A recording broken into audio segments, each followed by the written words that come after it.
나의 사랑하는 책 비록 헤어졌으나 어머님의 무릎 위에 앉아서 지금 14년 후에 내가 바나바와 함께 디도를 데리고 다시 예루살렘에 올라갔나니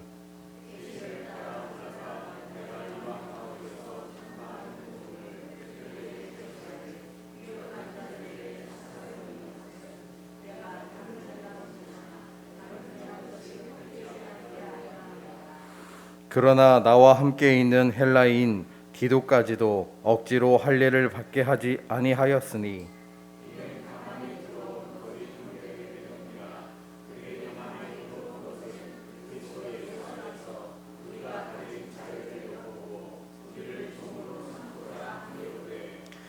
그들에게 우리가 한시도 복종하지 아니하였으니 이는 복음의 진리가 항상 너희 가운데 있게 하려 함이라.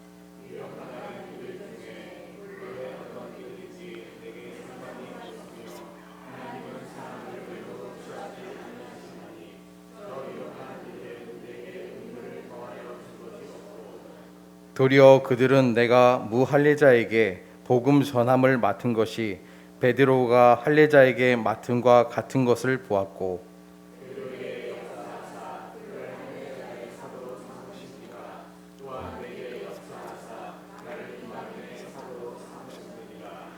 또 기둥같이 여기는 야고보와 게바와 요한도 내게 주신 은혜를 알므로 나와 바나바에게 친교의 악수를 하였으니 우리는 이방인에게로 그들은 할례자에게로 가게 하려 함이라. 함께요. 다만 우리에게 가난한 자들을 기억하도록 부탁하였으니 이것은 나도 원래부터 힘써 행하여 왔노라. 아멘. 사간생도 하면 떠오르는 것이 있습니다. 꼿꼿한 자세, 절도 있는 행동, 눈만 보이게 푹 눌러쓴 모자 등등 이런 것들은 사간생도들의 전형적인 딱 우리가 아는 그런 특징들입니다. 이런 것을 우리가 스테레오타입이라고 합니다. 스테레오타입이란 언어나 행동, 어떤 생각의 융통성이나 창의성이 없이 고정되고 정형화된 것을 말합니다. 그러니까는 군인들은 모두 다 그냥 자신의 개성이라든지 창의성이라든지 이런 것들은 다 사실은 다 무시되고 일괄된 행동과 그러한 자세, 그러한 외모, 그러한 것들이 요구되는 것이죠. 이런 것을 스테레오타입이다라고 하는 것입니다. 그래서 한때 드라마로 화제가 되었던 뭐뭐 했지 말입니다. 이러한 식의 말투 같은 것들. 제가 군대에 있을 때는 실제로 이런 말들을 많이 사용했는데 요즘에는 이렇게 말하지는 않는다라고 그러더라고요. 아무튼 사관생도나 군인들만의 정형화된 그들만의 독특한 스테레오타입이 있습니다. 자, 이 스테레오는 잘 아시는 대로 음향 스피커가 두 개인 것을 말합니다. 두 대의 스피커에서 똑같은 소리가 나온다라는 것이죠. 이처럼 똑같은 소리, 천편일률적인 똑같은 행동 양식을 취하는 것을 스테레오타입이라고 합니다. 이 스테레오타입은 개그맨들의 단골 소재로 사용됩니다. 그래서 개그 소재로 조폭들이 많이 등장하는 겁니다. 왜냐하면 조폭들의 그 경직되고 정형화된 행동 패턴과 사고, 그 스테레오타입은 사람들로 하여금 웃음을 유발하기 때문입니다. 자, 군대나 조폭이나 못지않게 정형화된 틀, 스테레오타입을 보이는 것이 바로 교회입니다. 열광적으로 찬양하며 할렐루야를 외친다거나 믿습니다를 연발하는 모습, 열광적으로 박수를 치며 찬양하는 모습 등등. 그래서 이런 모습들도 종종 개그 소재로 많이 사용되어집니다. 자, 이러한 스테레오타입은 도대체 왜 생기는 것입니까? 군대나 조폭을 생각해 보면 답이 나옵니다. 군대나 조폭은 목표를 이루기 위해 조직적으로 일사불란하게 움직여야 합니다. 각각의 개성은 무시됩니다. 모난 돌은 정에 맞습니다. 북한을 한번 생각해 보시기 바랍니다. 그야말로 스테레오타입의 끝판왕이라고 할 만합니다. 공산당이 정한 규칙에 따라서 모든 사람들이 일사불란하게 움직입니다. 심지어 어린아이들까지도 그 행동 패턴은 똑같습니다. 누구라도 튀었다가는 목숨이 위태롭습니다. 그렇게 해서 공산당이 정해준 방침과 인정만을 따르고 바라보도록 하는 것입니다. 자, 그렇다면 우리 기독교, 우리 교회에는 왜 이러한 스테레오타입이 등장하게 되었을까요? 자, 우리 기독교인들의 스테레오타입은 1980년대부터 나타나기 시작했다라고 합니다. 그 이유는 당시 우리나라의 화두가 번영과 발전이었기 때문입니다. 교회는 번영을 곧 하나님의 복으로 제시하며 성경 말씀을 복받는 공식으로 가르쳤습니다. 그러자 복받기를 갈망하는 많은 사람들이 교회로 몰려들었고, 복을 얻기 위해서는 목사님이 가르쳐준 대로 교회에서 하라는 대로 해야 한다라고 하는 공식들이 생겨났습니다. 그래서 교회에는 알게 모르게 이런저런 정형화된 스테레오타입의 그 틀들이 존재하게 된 것입니다. 자, 그래서 제가 이런 이야기도 들은 적이 있습니다. 어느 목사님이 설교 시간에 했다는 얘기를 제가 전해드리면서 너무나 어이없어서 실소를 넘어서 경악을 금치 못했습니다. 여러분, 우리 교회도 기도할 때 주여 삼창을 하고 기도할 때도 있지만 그만큼 간절하다라는 표현이지 않습니까? 굳이 안 해도 주여 삼창을 안 하고 기도해도 상관이 없습니다. 그런데 그 목사님은 설교할 때 주여 삼창을 3번 해야 하나님이 잘 들으신다. 마치 와이파이의 신호처럼 3번은 주여를 외쳐야 그 신호가 하나님께 확실히 전달된다. 이런 말도 안 되는 소리를 설교로 했다라는 얘기를 들은 적이 있습니다. 기도 응답받는 하나의 공식으로 주여 삼창을 외쳐야 한다라는 것입니다. 아마도 그 교회는 지금도 주여 삼창을 꼭 외치고 기도할 것입니다. 결국 교회는 가장 부자유스러운 곳이 되어버렸습니다. 주님이 우리를 자유롭게 하려고 자유를 주셨건만 교회에만 오면 자유가 없습니다. 오히려 세상이 더 자유롭습니다. 계속해서 우리가 갈라디아서의 말씀을 보는데 율법주의자들의 태도야말로 바로 이 스테레오타입을 강요하는 것이고 우리에게 자유를 앗아가는 일이다라고 하는 것이라고 할 수 있습니다. 자, 오늘 본문을 한번 보시기 바랍니다. 오늘 본문 갈라디아서 2장 1절의 말씀 같이 한번 읽습니다. 14년 후에 내가 바나바와 함께 디도를 데리고 다시 예루살렘에 올라갔나니. 자, 바울이 처음 예루살렘에 올라간 지 무려 14년이 지났습니다. 그러니까 우리가 1장에서 본 것처럼 바울은 처음 예수님을 믿고 3년 만에 예루살렘에 올라가서 단 15일만을 머물렀습니다. 그때에는 베드로와 야고보 외에는 아무도 만나지 않았습니다. 그리고 나서 그 후 14년이 지나서야 두 번째로 예루살렘에 올라갔다라는 말입니다. 자, 그런데 두 번째 예루살렘에 올라갔을 때 바울은 바나바와 함께 디도를 데리고 올라갔습니다. 바나바는 유대인이고 디도는 헬라인, 곧 이방인입니다. 그런데 지금 바울이 디도를 데리고 예루살렘을 방문하는 것은 우리가 볼 때 별일 아닌 것처럼 보이지만 당시 분위기나 유대인의 정서로 보았을 때 상당히 파격적인 일입니다. 당시 바울로서는 상당히 쉽지 않은 일이었을 것입니다. 안 그래도 바울을 오해하는 사람들이 있고 또 우리가 사도행전을 보면 훗날 극단적인 유대주의자들은 바울을 미워했고 바울을 죽이기 전에는 절대로 아무것도 먹지 않겠다라고 다짐한 사람이 40명이나 되었습니다. 왜 안 그렇겠습니까? 누구보다도 열심히 앞장서서 유대교를 믿던 바울이 어느 날 갑자기 변심해서 기독교인이 되었습니다. 그리고 게다가 이방인과 어울리고 다닌다라고 하니 유대인들의 입장에서는 바울은 변절자 중에 변절자입니다. 그러니 바울이 사실 예루살렘에 자주 가고 싶어도 가기가 어려운 것입니다. 이러한 상황에서 바울이 헬라인 디도를 데리고 예루살렘에 간다라고 하는 것은 참 쉽지 않은 일입니다. 그런데 2절을 보시기 바랍니다. 2절 말씀 같이 읽습니다. 계시를 따라 올라가 내가 이방 가운데서 전파하는 복음을 그들에게 제시하되 유력한 자들에게 사사라이 한 것은 내가 다름질하는 것이나 다름질한 것이 헛되지 않게 하려 함이라. 아멘. 자, 계시를 따라 올라갔다라고 바울은 말합니다. 바울이 그냥 아무 생각 없이 디도를 데리고 간 것이 아닙니다. 주님이 명령하신 계시를 따라 디도를 데리고 함께 올라간 것입니다. 계시의 정확한 내용은 우리가 알 수 없지만 어쨌거나 하나님의 계시가 있어서 디도를 데리고 예루살렘으로 올라간 것입니다. 자, 올라가서 한 일이 무엇입니까? 바울은 자기가 전하는 복음을 유력한 자들에게 개인적으로 제시합니다. 유력한 자들이란 예루살렘 교회의 지도자인 야고보와 베드로와 요한과 같은 사람들을 말합니다. 바울은 그들의 허락이나 테스트를 받기 위해서가 아닙니다. 그들과 개인적으로 교제를 나누며 자신이 주님으로부터 받은 복음의 은혜를 나누고자 함입니다.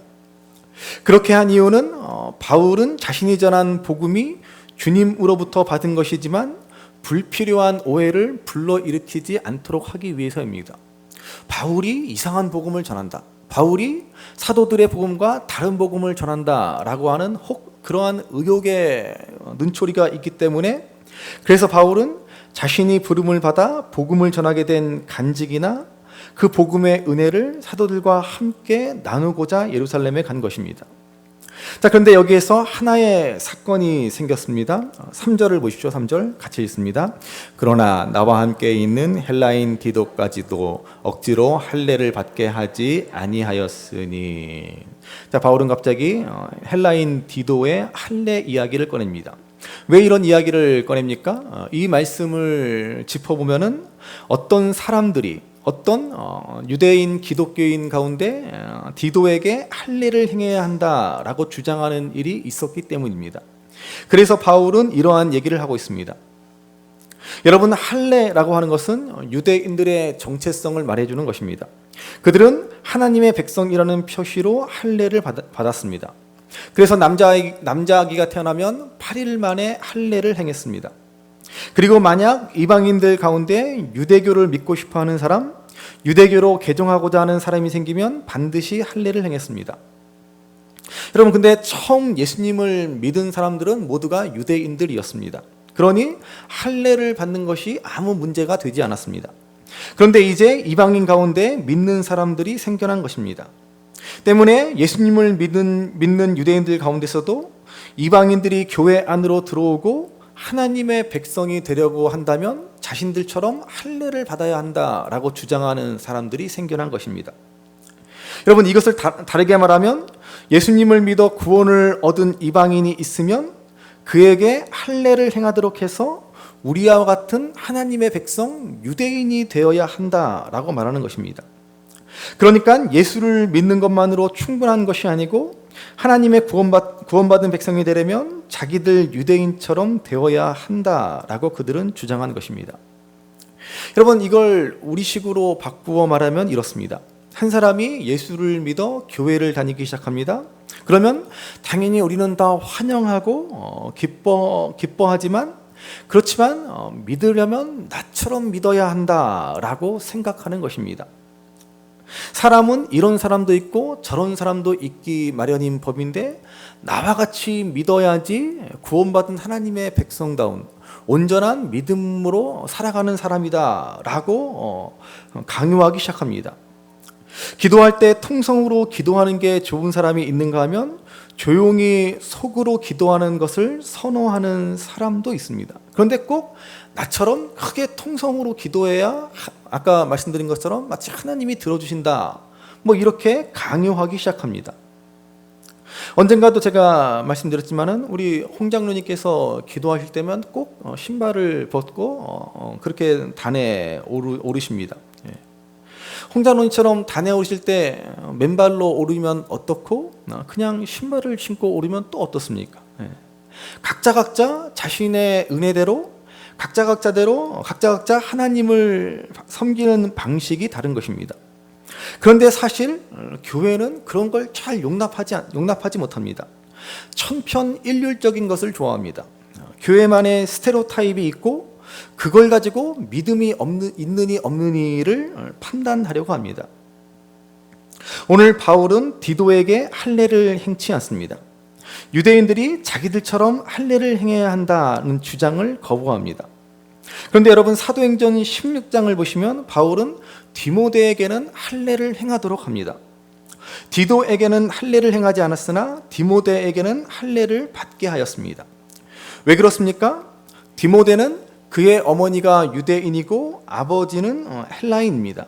그래서 바울은 굳이 그가 할례를 받을 필요가 없지만 복음을 전할 때에 유대인들에게 회방을 받지 않고 또한 유대인들의 복음을 잘 전할 수 있도록 디모데에게 할례를 행하도록 합니다. 그러나 디도는 헬라인입니다. 그래서 억지로 디도에게는 할례를 행하지 않습니다. 여러분 이게 무슨 의미겠습니까? 사실 할례를 받고 안 받고는 중요한 문제가 아니다라는 것입니다. 중요한 것은 하나님 때문에 하나님의 복음을 위해서 어떤 일을 결정하고 선택해야 한다라는 것입니다. 그래서 바울은 복음을 위해서 할례를 받을 수도 있고 또 복음을 위해서 할례를 안 받을 수도 있다라는 것입니다. 여러분 오늘 우리도 마찬가지입니다. 우리가 어떤 일을 결정할 때 하나님 나라와 복음을 위해 때로는 그 일을 할 수도 있고 안 할 수도 있는 것입니다. 할례를 행하면 어떻고 안 하면 어떻습니까? 그런데 우리는 하나님을 잃어버리고 뭘 했네 안 했네를 가지고 판단하려고 합니다. 그러나 우리가 원칙이라고 주장하고 우리가 이렇게 해야 한다, 진리라고 주장하는 대부분의 문제들을 가만히 들여다보면 다 상대적이고 비본질적인 문제들 뿐입니다. 좋고 싫음의 문제일 뿐입니다. 옳고 그름의 문제가 아니라 내 습관, 내 문화, 내 경험, 내 취향, 그것의 문제라는 것입니다. 그럴 수도 있고 안 그럴 수도 있다라는 것입니다. 가령 여러분 이런 얘기를 하면 여러분들이 어떻게 받아들이실지 모르겠지만은 저는 우리 교회 성도들쯤 되면 이런 얘기들도 다 받을 수 있다고 생각합니다. 가령 여러분 담배를 피우면 어떻고 안 피우면 또 어떻습니까? 여러분 그게 구원의 문제와 상관이 있다라고 생각하십니까? 물론 이왕이면 안 피우는 게 좋겠죠. 건강에도 좋고 용돈도 절약해서 좋고 그렇죠? 그런데 우리는 만약 누가 담배를 피우면 정말 큰 일이라도 나는 줄 생각합니다. 목사가 담배 피웠다가는 어떻게 돼요? 교회에서 당장 쫓겨나겠죠. 실제로 제 동기 목사 가운데 그런 목사가 있었어요.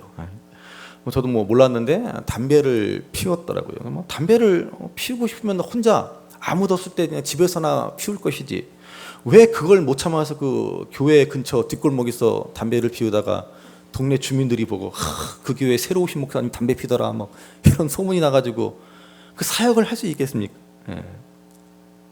어쨌든 우리 한국 교회에서는 금연 이것은 하나의 법처럼 되었지만 여러분 사실 담배를 피우고 안 피우고는 복음과 하나님 나라와 아무 상관이 없습니다.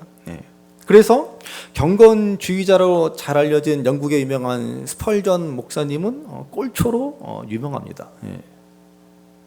금연은 한국 교회의 문화이고 전통이라 할 수 있죠. 그걸 가지고 우리가 구원을 판단하고 그걸 가지고 우리가 예수님을 제대로 믿네 안 믿네 라고 함부로 단언할 수 없다라는 것입니다. 나라마다 다르고 교단마다 다릅니다. 브라질의 기독교에서는요 커피를 못 마시게 한다라고도 합니다. 그 이유는 제가 잘 모르겠어요. 찾았는데 잘 못 찾겠더라고요. 아무튼 우리로서는 이해가 안 되죠. 이런 것입니다. 이럴 수도 있고 저럴 수도 있는 문제입니다. 결코 진리의 문제, 구원의 문제가 아니다라는 것입니다. 그래서 사도 바울도 구원과 상관없는 이러한 문제에 있어서 그때그때 다르게 행동합니다. 고린도전서 9장을 보시면 유대인들 앞에서는 유대인들에게 맞춰서 행동하고 이방인들 앞에서는 이방인들에게 맞춰서 행동합니다. 이게 바울이 말하는 사랑의 이중 계명이라는 것입니다. 사랑하기 때문에 이렇게 행동할 수도 있고 저렇게 행동할 수도 있다는 것입니다. 할례를 행할 수도 있고 안 할 수도 있는 것입니다. 그 기준은 오직 사랑입니다. 그렇게 해서 바울은 한 사람이라도 더 그리스도에게로 인도하고자 한 것입니다. 자, 그런데 보십시오. 오늘 보면 4절 말씀을 보십니다. 4절 말씀 같이 읽습니다. 이는 가만히 들어온 거짓 형제들 때문이라. 그들이 가만히 들어온 것은 그리스도 예수 안에서 우리가 가진 자유를 엿보고 우리를 종으로 삼고자 함이로되. 자, 바울이 디도에게 억지로 할례를 행하지 않은 것은 가만히 들어온 거짓 형제들이 있었기 때문입니다. 예나 지금이나 이렇게 교회에 몰래 가만히 들어온 거짓된 자들, 이단들이 있습니다. 그들의 목적은 뭐예요? 한 가지입니다. 그들의 목적은 바로 주님이 우리에게 주신 자유를 빼앗으려고 하는 것입니다. 여러분, 갈라디아서의 핵심 주제는 자유라고 말씀드렸습니다. 그래서 신앙은 자유입니다. 그런데 여러분, 신앙은 자유다라고 하면 어떤 생각이 드십니까? 이 말이 가슴에 와 닿으십니까? 아니, 우리 대부분은요, 이 말이 전혀 공감이 안 되실 것입니다. 신앙은 뭔가에 이렇게 얽매이는 것이고, 고행의 길을 가는 것이고, 절제와 인내와 수련의 길이지, 자유다 그러면 뭔가 타락의 길을 걷는 것 같고, 뭔가 잘못된 길을 가는 것 같고, 그래서 뭔가 마음이 불편합니다. 그게 여러분, 우리가 정형화된 신앙생활, 의존적인 신앙생활에 길들여져 있기 때문에 그렇습니다. 여러분, 이 복음이 우리에게 가져다 준 가장 중요한 선물 중에 하나는 자유입니다. 자유. 복음은 우리를 죄로부터 자유하게 합니다. 여러분, 이 말의 의미를 제대로 알고 계십니까? 우리가 늘 우리는 죄로부터 자유다, 죄로부터 자유다, 이 말을 듣고 이 말을 되뇌이지만 도무지 이 말의 의미를 제대로 알고 있는 분들이 과연 몇 분이나 계신지 모르겠습니다. 여러분, 저와 여러분은 죄에서 자유함을 얻었다라는 사실을 믿으시죠? 안 믿으시는구나. 또 그냥 저 목사님 또 뭐로 또 뒤통수를 치려고 저걸 또 물어보시나. 믿으시죠? 큰일 났네. 이거 믿어야 되는데. 믿죠. 믿습니다. 믿기는 믿는데 정작 우리가 이 말의 의미를 정확하게 모른다라는 것이 문제입니다. 어렴풋이 알고 있죠. 여러분, 죄에서 자유를 얻었다라는 것이 무슨 말입니까? 간단합니다. 우리의 모든 죄가 다 용서받았다라는 말이지 않습니까? 자, 그런데 문제는 뭘까요? 우리는 계속해서 죄를 짓는다라는 것입니다. 예수님 믿고 죄를 용서받았으면 이제 되었다라고 생각했는데 이제 죄를 안 지어야 할 것 같은데 계속해서 우리는 또 죄를 짓는다는 것입니다. 죽을 때까지 우리는 여러분 죄를 짓습니다. 그래서 도저히 죄에서 자유함을 얻지 못한다는 것이죠. 도대체 뭐가 문제입니까? 뭐가 잘못되었습니까? 죄에서 자유다라고 했는데 왜 우리는 이렇게 죄에서 자유함을 얻지 못합니까? 우리가 잘못 믿어서 그렇습니까? 물론 우리의 믿음이 연약한 것도 문제입니다만 근본적으로 우리가 십자가의 구원의 은총, 그 용서의 의미를 잘 모르기 때문에 그렇습니다. 여러분, 주님이 십자가에서 우리 죄를 용서하실 때는 과거에 지은 죄만을 용서한 것이 아닙니다. 예수 믿기 이전의 죄만을 용서해 주신 것이 아닙니다. 주님의 십자가 용서는 단번에 이루신 완전하고 영원한 용서입니다. 과거에 지은 죄뿐 아니라 지금 짓고 있는 죄, 그리고 앞으로 지을 죄까지도 주님은 십자가에서 이미 다 용서하셨습니다. 할렐루야. 이럴 때 우리 할렐루야 해야 되는 거예요. 그렇기 때문에 우리에게는 더 이상 정죄함이 없다라고 하는 겁니다. 로마서 8장 2절의 말씀을 보시기 바랍니다. 로마서 8장 2절의 말씀 같이 읽습니다. 이는 그리스도 예수 안에 있는 생명의 성령의 법이 죄와 사망의 법에서 너를 해방하였음이라. 아멘. 얼마나 은혜로운 말씀입니까? 여러분, 정죄가 뭡니까? 정죄? 정죄란 재판정에서 판사가 피고에게 유죄를 선고하는 것을 말합니다. 죄가 있다라고 확정 짓는 것을 정죄라고 하는 것이죠. 그래서 우리에게 정죄함이 없다라는 것은 무슨 말입니까? 우리가 죄를 안 짓는다라는 말이 아닙니다. 우리에게 죄가 없다는 말도 아닙니다. 앞으로도 저와 여러분들은 쭉 죄를 짓게 될 것입니다. 그것도 아주 많이. 아시겠어요? 우리가 죄를 안 지을 수가 없습니다. 나는 예수님 잘 믿으니 절대로 죄를 안 지어. 여러분 그렇게 생각하는 것이 얼마나 큰 죄인지 모릅니다. 그게 얼마나 하나님 앞에 큰 교만인지 모릅니다. 여러분 우리가 이 육신을 입고 사는 한 우리는 어쩔 수 없이 죄인입니다. 그런데 주님의 십자가 공로로 우리의 모든 죄에도 불구하고 앞으로도 우리가 죄를 지어도 하늘의 재판정에서 마지막 날 우리가 하나님 심판대 앞에 섰을 때 하나님은 우리에게 무죄를 선고하신다라는 말입니다. 할렐루야. 너무 스테레오 타입을 강요하나? 할렐루야 안 하고 싶으시면 안 하셔도 됩니다. 여러분 이게 바로 정죄함이 없다라는 것이고 우리가 죄에서 자유를 얻었다라는 것입니다. 얼마나 놀라운 은혜입니까? 앞으로 지을 모든 죄까지도 하나님은 이미 우리를 주님의 십자가에서 용서하셨다는 것입니다. 그러니까 여러분 앞으로 마음껏 죄를 지으십시오. 그거는 아니고 우리가 죄를 마음껏 지으며 방종하면 안 되겠지만 살아가면서 우리는 죄를 안 지을 수 없는 존재라는 것이고 우리가 과거에 지은 죄 그리고 앞으로 지을 모든 죄가 이미 다 용서받았다라는 것입니다. 그래서 우리는 율법으로부터 자유이고 죽음으로부터 자유입니다. 우리는 죄로 인해서 율법의 저주 아래 놓이게 됩니다. 율법을 지키지 못했기 때문에 우리에게 사망 선고가 내려진 것입니다. 그렇지만 주님의 십자가 공로로 우리는 무죄를 선고받았습니다. 이 모든 것에서 자유하게 되었습니다. 죄에서 자유하게 되었고 율법에서 자유하게 되었고 죽음에서 자유하게 되었습니다. 할렐루야. 별로 이렇게 감동을 안 하시는 것 같네. 그래서 여러분 우리가 정말 바른 신앙의 길을 걸으면 바로 이 자유함이 있습니다. 나의 어떠한 모습도 나의 어떠한 부족함도 다 받아주시는 우리 주님의 십자가 사랑을 알기 때문입니다.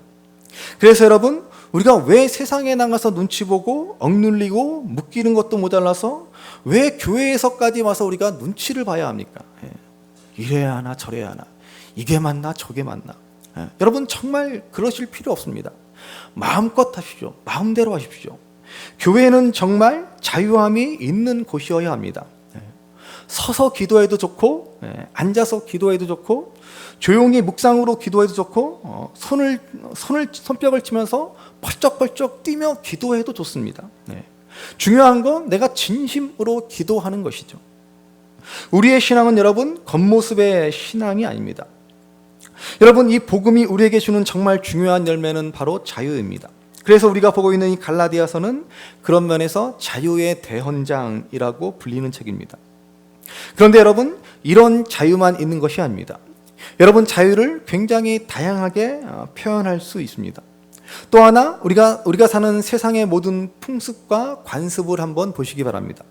여러분 우리가 살아가는 이 세상은 전부 어떤 세상입니까? 모든 사람을 자격과 조건과 행위와 공로를 가지고 구별하고 차별하는 사회입니다.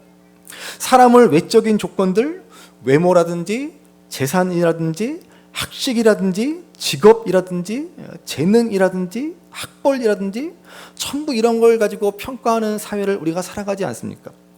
그래서 이 세상을 지배하는 원칙이 뭐냐 하면 자격과 조건입니다. 자격을 갖추었느냐, 조건이 되느냐를 늘 따집니다.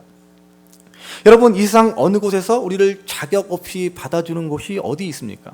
하다못해 저 커피숍에 저 앞에 있는 커피숍에 가면 우리를 그냥 받아줍니까?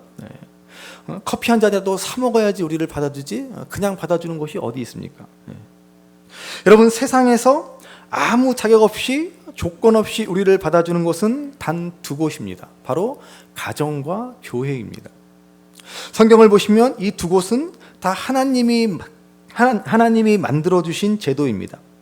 하나님의 뜻이 가장 잘 나타난 곳이고 가장 잘 이루어진 곳이 바로 이 가정과 교회입니다.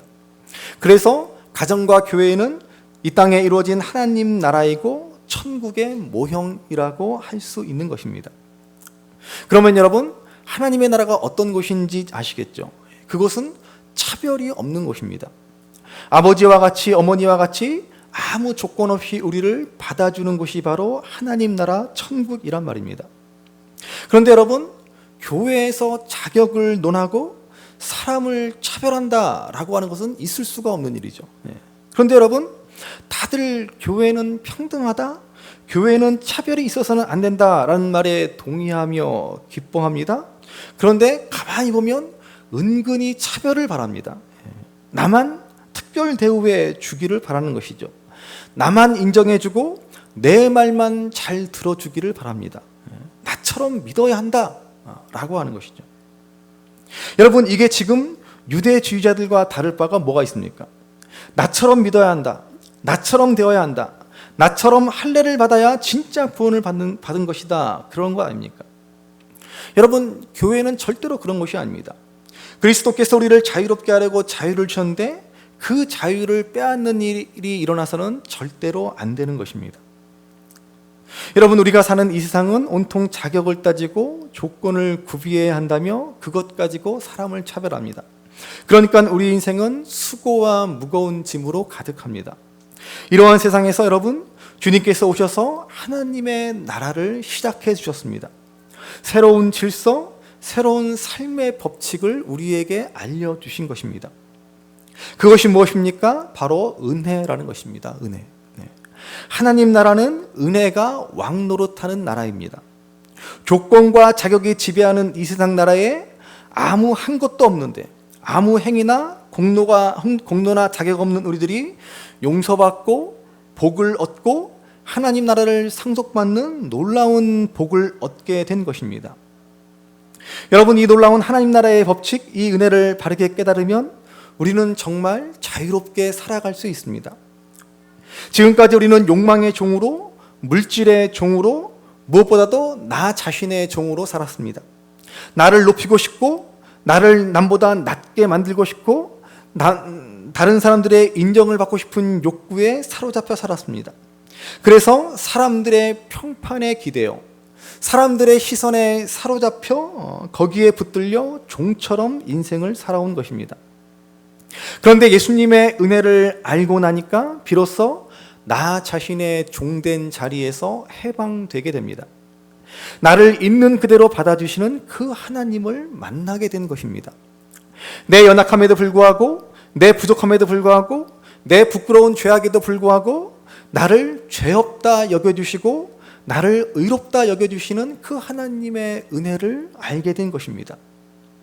그래서 우리는 비로소 자유를 얻게 됩니다. 이제는 사람들이 나를 어떻게 생각하는가 하는 것은 전혀 중요하지 않습니다. 왜냐하면 하나님이 나를 어떻게 보시는가를 알았기 때문에 더 이상 사람들의 평가와 그 사람들의 시선에 매어 살지 않습니다. 참된 자유가 우리의 삶에 시작된 것입니다. 그래서 오늘 본문 6절 말씀을 한번 보시겠습니다. 6절 말씀 같이 읽습니다. 유력하나 하는 이들 중에 어떤 이들은 내게 상관이 없으며 하나님은 사람을 외모로 취하지 아니하시나니 저 유력한 이들은 내게 의무를 더하여 준 것이 없고. 자, 바울은 지금 예루살렘 교회에서 만난 유력자들에 대해 말합니다. 그들은 예루살렘 교회의 지도자인 야고보와 베드로와 요한 등을 말합니다. 이 유력한 사람들이 본래 나와는 상관이 없다라고 바울은 말합니다. 그러니까는 세상에서든지 교회에서든지 유력한 자로 여김을 받는 사람들이라도 나는 특별히 신경을 쓰지 않는다라는 말입니다. 왜냐하면 하나님은 외모로 사람을 보지 않기 때문이라는 것입니다. 그러니까 그게 베드로가 됐든 야고보가 됐든 상관없다는 것입니다. 아무리 세상에서 높임받고 존경을 받고 교회에서 중요해 보이는 위치에 있어도 다 같은 동일한 성도일 뿐이라는 것입니다. 그래서 여러분, 교회 안에서 직분이라는 것이 교회를 섬기기 위한 직분이고 필요에 의한 직분일 뿐이지 계급이 아니지 않습니까? 성도 위에 성도 없고 성도 아래 성도 없습니다. 성도 위에 집사 있고 집사 위에 권사 있고 권사 위에 장로 있고 장로 위에 목사 있는 것이 절대로 아닙니다. 여러분, 그러면 그건 교회가 아닙니다. 물론 우리가 서로 존중해야 하는 것이 맞죠. 서로 아무것도 아니라며 서로 무시하라는 얘기가 아닙니다. 목사로서, 장로로서, 집사로서, 권사로서 우리는 각각의 직분에 대해서 서로 존중해 주어야 합니다. 이렇게 서로 존중을 하되 하나님 앞에 다 동일한 주의 권속임을 잊지 말아야 합니다. 이걸 잊어버리면 여러분 교회는 교회가 되지 않는 것입니다. 그러니까 바울은 그 대단하다는 베드로나 야고보, 요한일지라도 내게 상관이 없다, 특별하지 않다라고 지금 말하고 있습니다. 그래서 바울은 이렇게 말합니다. 7절, 8절 말씀을 보십니다. 7절, 8절 같이 읽습니다. 도리어 그들은 내가 무할레자에게 복음을 전함을 맡은 것이 베드로가 할레자에게 맡음과 같은 것을 보았고 베드로에게 역사하사 그를 할레자의 사도로 삼으시니가 또한 내게 역사하사 나를 이방인의 사도로 삼으셨느니라. 아멘. 자, 무슨 말입니까? 베드로나 야고보나 요한이나 자기보다 높은 위치에서 자기에게 뭘 지시한 것도 아니라 그들이나 나나 다 동등한 사람이라는 것입니다. 동일한 사도라는 것입니다. 내가 사도들의 허락을 받고 그들의 인정을 받아 사도가 되어서 복음을 전하는 것이 아니라 우리가 다 하나님의 복음을 위해서 동일하게 부르심을 받은 사도다라고 바울은 이 사실을 말합니다. 그리고 9절을 보시면 바울은 야고보와 베드로, 요한과 친교의 악수를 나누었음을 말합니다. 여러분, 친교의 악수라고 하는 것이 오늘 악수가 일상화된 우리에게는 그런가 보다 별 뜻 없이 생각될 수 있지만 당시 유대 사회는 신분 사회입니다. 아무나 그렇게 악수를 하지 않습니다. 그런데 이렇게 악수를 했다라고 하는 것은 내가 그 사람과 대등한 관계에 있다라는 것을 상징하는 것이고, 한 걸음 더 나아가 친교의 악수를 했다라는 것은 서로 사귀고 교통하고 받아주고 이해하는 관계라는 뜻입니다. 이렇게 여러분, 바울은 자신의 직분과 복음이 예루살렘의 사도들과 동일하다라는 사실을 말합니다.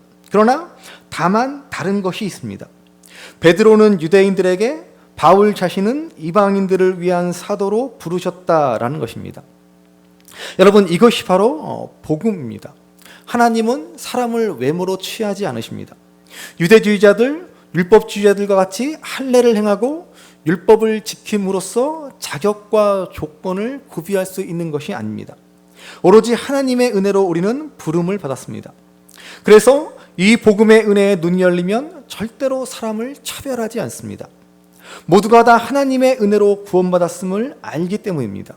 그래서 사람을 차별하고 무시하거나 해서도 안 되지만 베드로나 야고보나 요한과 같은 기둥 같은 일꾼들이라고 해서 그들을 특별하게 여기지도 않습니다.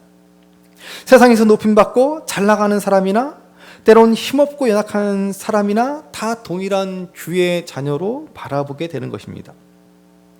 그런데 우리가 또한 명심할 것은 우리는 하나된 복음 안에서 각자의 부르심이 다름을 인정해야 한다는 것입니다. 우리가 동일한 성도로 부름받았으나 각자에게 주신 은사가 다르고 은혜가 다르고 부르심의 모습이 다릅니다. 각자의 자리에서 각자의 방법으로 각자에게 주신 은혜를 따라 우리는 하나님의 부름을 받았습니다. 때문에 우리는 이 다름을 인정하고 서로 존중해야 합니다. 이것이야말로 우리가 주님 안에서 참된 자유를 누리며 다른 사람의 자유를 빼앗지 않는 일입니다. 그래서 유명한 성 어거스틴은 이러한 말을 남겼습니다. 본질적인 것의 일치를, 비본질적인 것에는 관용을, 그리고 모든 것에 사랑을 이라는 말을 남겼습니다. 본질적인 것, 우리 기독교의 복음, 이 주님의 말씀에는 우리가 일치해야 합니다.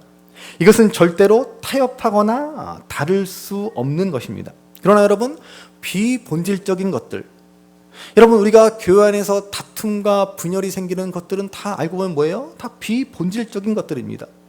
어떤 자신의 환경이나 생각과 상황과 습관의 차이로 인해서 그 안에 균열이 생깁니다. 그럴 때 우리에게 필요한 것은 무엇입니까? 관용이라고 하는 것이죠. 관용.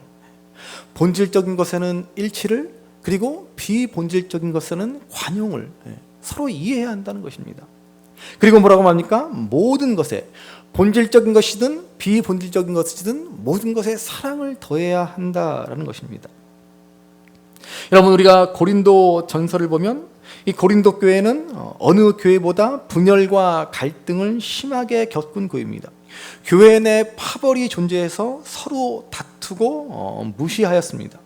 바울은 이러한 고린도 교회에 편지하면서 마지막 결론적 교훈으로 이렇게 말씀합니다.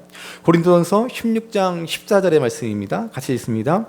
너희 모든 일을 사랑으로 행하라. 모든 일을 사랑으로 행하라 라고 권면합니다. 여러분, 이것이 바로 우리가 복음의 진리를 지켜내는 것이고 복음의 진리 안에서 바르게 행하는 것입니다.